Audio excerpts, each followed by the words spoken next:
I just, and it really shows you just how much the Conservative Party has changed. This is not the party of parliamentary democracy anymore. It's a So, huge change. It's a huge change. This is um, uh, it's only, we talked about this last time, it's only a short few years ago that we had Alison Redford um, promoting "This is not your grandfather's Conservative Party" from the standpoint of it was a nicer Conservative Party. It was a more socially conscious Conservative Party. It was a more progressive Conservative Party.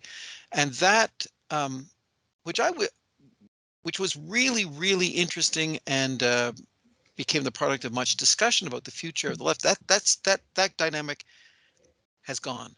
The dynamic is now Jason Kenney successfully pulled together the fragments of the right into one united Conservative Party.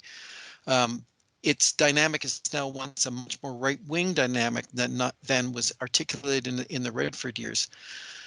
But it's interestingly different, I think. There's an interesting difference. I think last time we had two leadership races going at the same time, one for the federal Conservatives and one for the UCP.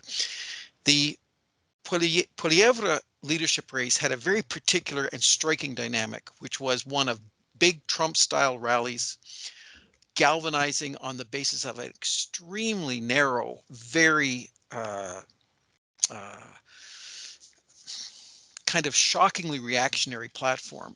And he won on the first ballot, just won, just a straightforward victory.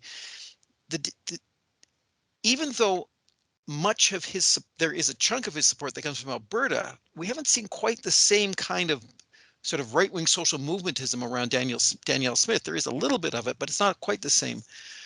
And I think that I underestimated in the case of Alberta the way in which the NDP consolidates and almost the entirety of the anti-Tory vote in a way that's not true in other parts of the country, has an effect of kind of being a bit of a dose of reality for certain people in the UCP. They could still lose to the NDP. It's close.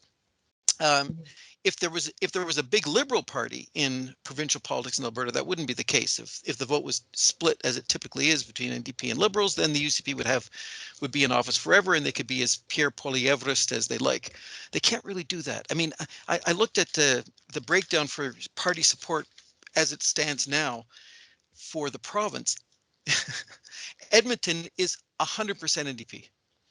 Calgary, NDP is very competitive. Outside of Edmonton and Calgary, that's where the UCP has to win.